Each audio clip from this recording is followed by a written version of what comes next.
मेरे प्यारे भाइयों और बहनों, मैं उम्मीद करता हूँ कि आप सब अल्लाह ताला के फज़ल व करम से खैरियत से होंगे। आज की इस वीडियो में हम एक निहायत ही गहरा और गौर व फ़िक्र वाला मौज़ूआ लेने जा रहे हैं, नेमुल बदल। जब हम नेमुल बदल कहते हैं तो इससे क्या मुराद होता है? इस्लाम हमें दुनिया की नेमतों को किस नज़र से देखना सिखाता है? क्या ये हकीकी बरकतें हैं या महज़ आरिज़ी धोखा और आज़माइश? दरहकीकत नेमुल बदल इस तस्वुर की तरफ इशारा करता है कि ये दुनिया की राहतें, आसाइशें, दौलत, मकाम, शोहरत और लज़्ज़तें असल और दायमी नेमत नहीं, बल्कि एक आर्ज़ी बदला, एक वक्ती मुतबादल और एक इम्तिहान है जो आखिरत के दायमी व हकीकी नईम के मुकाबले में रख दिया गया है। इस वीडियो में हम इस बात को समझने की कोशिश करेंगे कि एक मुसलमान के तौर पर हमारा दिल इन नेमतों के बारे में क्या रवैया अख्तियार करे और हम कैसे दुनिया को इस्तेमाल करते हुए भी उसके फ़रेब से बच सकते हैं।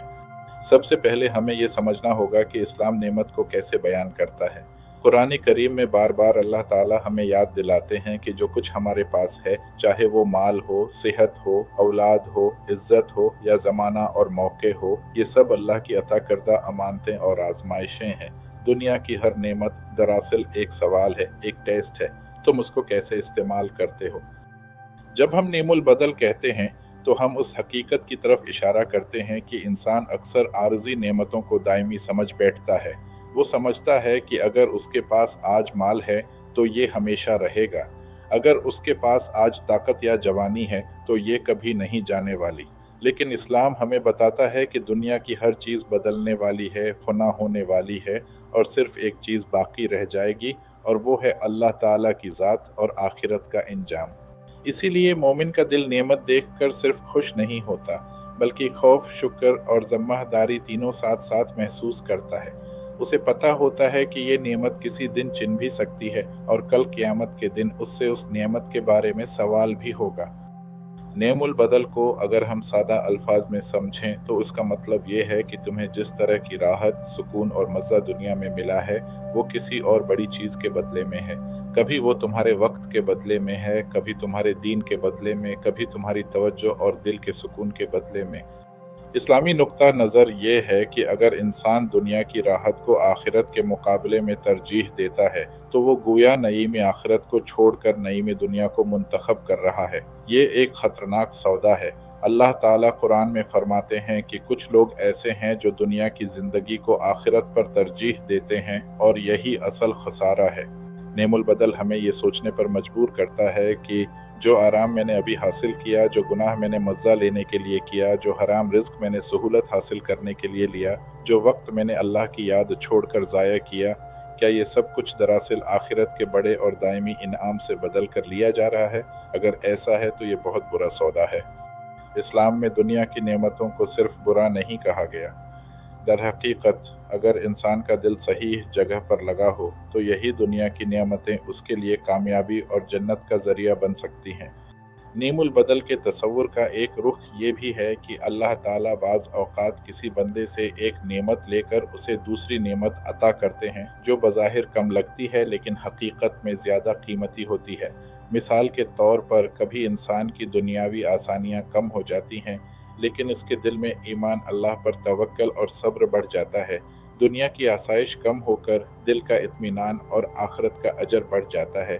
ये भी एक तरह का नियमुल बदल है, कम ज़ाहिरी राहत लेकिन ज़्यादा बातनी और इखरवी नियामत। इसके बरअक्स कुछ लोगों को दुनिया में बहुत बड़ी नेमतें दे दी जाती हैं, माल, शोहरत, ताकत, लेकिन उन्हीं नेमतों के ज़रिए वो गाफिल हो जाते हैं, वो अपने रब को भूल जाते हैं, वो तकब्बुर में पड़ जाते हैं।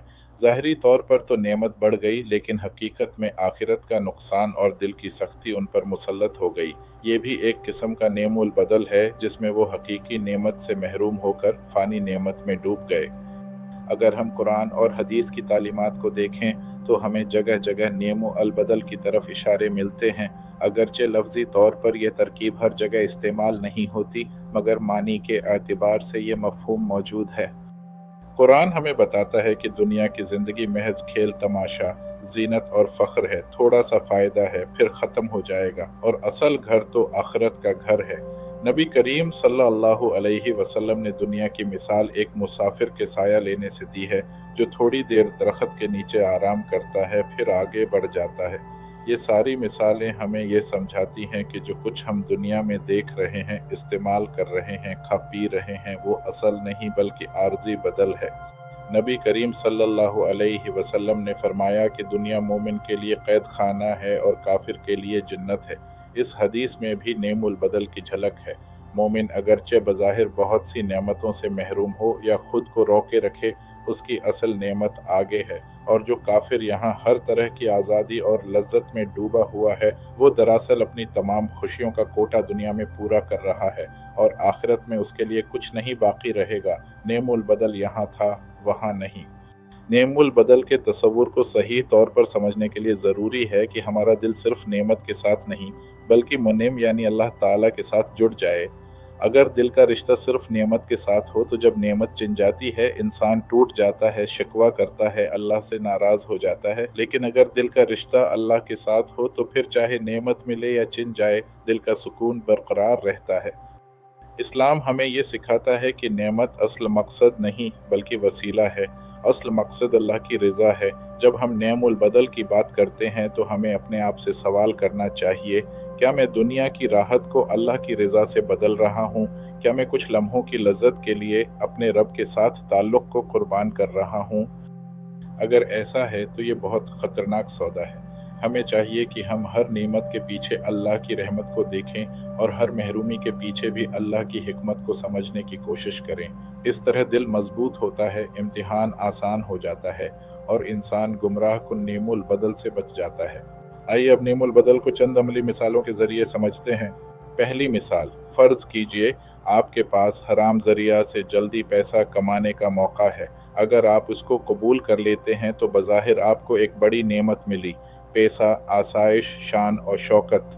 لیکن حقیقت میں آپ نے اللہ کی رضا، دل کا سکون، رزق کی برکت اور آخرت کے ثواب کو چھوڑ کر اس حرام دولت کو نعم البدل کے طور پر قبول کر لیا۔ یہ دنیاوی نعیم اخروی نعیم کے بدلے میں خریدا گیا، جو یقینا خسارے کا سودا ہے۔ دوسری مثال، آپ فجر میں سونے کی عادت ڈال لیتے ہیں۔ دنیاوی نظر سے دیکھا جائے تو آپ نے تھوڑی سی نیند کا مزید مزہ لے لیا، جسم کو تھوڑا سا زیادہ آرام دے دیا، لیکن اس کے بدلے میں آپ نے اللہ تعالیٰ کی یاد، فرشتوں کی حاضری، فجر کی برکت اور ایک بڑے اجر کو چھوڑ دیا۔ یہ بھی ایک طرح کا نعم البدل ہے۔ چند منٹ کی نیند کے بدلے میں آپ نے ایک نہایت قیمتی روحانی نعمت کھو دیا۔ تیسری مثال، انسان سوشل میڈیا، فضول مشاغل اور حرام نظر میں اپنا وقت ضائع کرتا ہے۔ بظاہر دل کو وقتی مزہ آتا ہے، تھوڑی دیر کے لیے دل بہل جاتا ہے، لیکن اس کے بدلے میں دل کی پاکیزگی، قرآن سے تعلق، عبادت کا ذوق اور دعا میں خشوع سب کم ہوتا چلا جاتا ہے۔ یہاں بھی وقتی دلچسپی حقیقی دل کا سکون اور قرب الہی کے بدلے میں لے لی گئی۔ ایک مومن کی پہچان یہ ہے کہ وہ ہر نعمت اور ہر محرومی کو آخرت کے ترازو میں تولتا ہے۔ جب اس کے پاس دنیاوی نعمت آتی ہے تو وہ شکر ادا کرتا ہے، اللہ کی نافرمانی نہیں کرتا اور اس نعمت کو اللہ کے دین میں خرچ کرتا ہے۔ وہ اس بات سے ڈرتا ہے کہ کہیں یہ نعمت اس کے لیے استدراج نہ بن جائے، یعنی ایسی نعمت جو آہستہ آہستہ اسے ہلاکت کی طرف لے جائے۔ اسی طرح جب کوئی نعمت چن جاتی ہے تو وہ مایوس نہیں ہوتا، بلکہ یہ سوچتا ہے کہ شاید اللہ تعالیٰ نے کسی بڑی مصیبت سے بچانے کے لیے یا کسی بڑی اخروی نعمت دینے کے لیے یہ دنیاوی چیز لے لی ہو۔ اس کا دل کہتا ہے کہ میرا رب مجھ سے بہتر جانتا ہے، وہ سخی بھی ہے، حکیم بھی ہے، رحیم بھی ہے۔ اس لیے وہ نعم البدل کے ہر رخ کو ایمان کی نظر سے دیکھتا ہے، نہ کہ صرف دنیا کی آنکھ سے۔ ایسا بندہ جب کسی گناہ کی دعوت دیکھتا ہے تو فوراً یہ سوچتا ہے کہ اگر میں نے یہ وقتی مزہ لیا تو اس کے بدلے میں مجھے کیا کھونا پڑے گا۔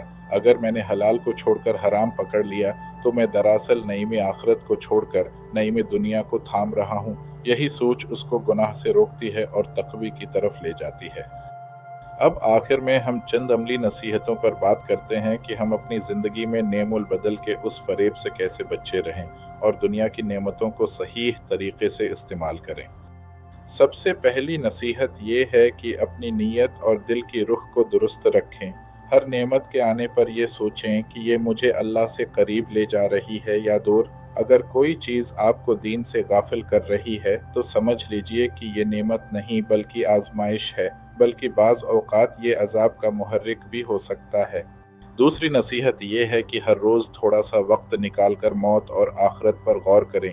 जब इंसान को अपना अंजाम याद रहता है तो वो वक्ती राहत के बदले में दायमी नेमत को बेचने पर तैयार नहीं होता। कब्र, हशर, हिसाब, जन्नत और जहन्नम पर गौर करने से दिल आहिस्ता आहिस्ता दुनिया की चमक से हटकर आखिरत की तरफ मुतवज्जो होना शुरू हो जाता है। तीसरी नसीहत ये है कि कुरान और सुन्नत की तालीमात के साथ मजबूत ताल्लुक़ रखें। जब आप रोज़ाना कुरान पढ़ते हैं, तर्जुमा और तफसीर समझने की कोशिश करते हैं, सही अहादीस सुनते हैं, तो आपके अंदर एक ऐसा बातनी मयार बन जाता है जो फ़ौरन पहचान लेता है कि कौन सी चीज़ नेमत हकीकी है और कौन सी सिर्फ नेमुल बदल है, यानी वक्ती और गुमराह करने वाली। चौथी नसीहत ये है कि अच्छे दोस्त और नेक माहौल अख्तियार करें। इंसान अकेले फ़रेब में जल्दी आ जाता है, लेकिन अगर उसके इर्द गिर्द ऐसे लोग हों जो आखिरत की बात करते हों, नमाज, कुरान और ज़िक्र की तरफ बुलाते हों, तो वो एक दूसरे को याद दिलाते रहते हैं कि असल नेमत वहाँ है, यहाँ नहीं। आखिर में मेरे प्यारे भाइयों और बहनों, नेमुल बदल का तसव्वुर हमें ये सिखाता है कि हर राहत, हर मज़ा, हर सहूलत, हर कामयाबी को हम आखिरत के तराजू में तोलें। दुनिया की नेमतें बज़ाते खुद बुरी नहीं हैं, लेकिन अगर हम उन्हें असल मंजिल समझ बैठें तो फिर यही नेमतें हमारे लिए बदतरीन नुकसान बन सकती हैं। अल्लाह ताला से दुआ है कि वो हमें दुनिया की आर्जी नेमतों को सही जगह इस्तेमाल करने की तौफीक दे, हमें इनके फ़रेब और धोखे से महफूज रखे और हमें कभी भी चंद लम्हों की लज्जत के बदले में दायमी नईम जन्नत को बीचने न दे। अगर आपको ये बातें मुफीद लगें तो इस वीडियो को दूसरों के साथ ज़रूर शेयर करें, ताकि ज़्यादा से ज़्यादा लोग इस सोच पर गौर करें कि वो अपनी ज़िंदगी में कौन सा नईम कबूल कर रहे हैं और किस नेमत को छोड़ रहे हैं। अल्लाह ताला हमें समझने, कबूल करने और अमल करने की तौफीक अता फरमाए। मिलते हैं इंशाअल्लाह अगली वीडियो में। तब तक के लिए इजाज़त दें। आपसे दुआ की दरख्वास्त।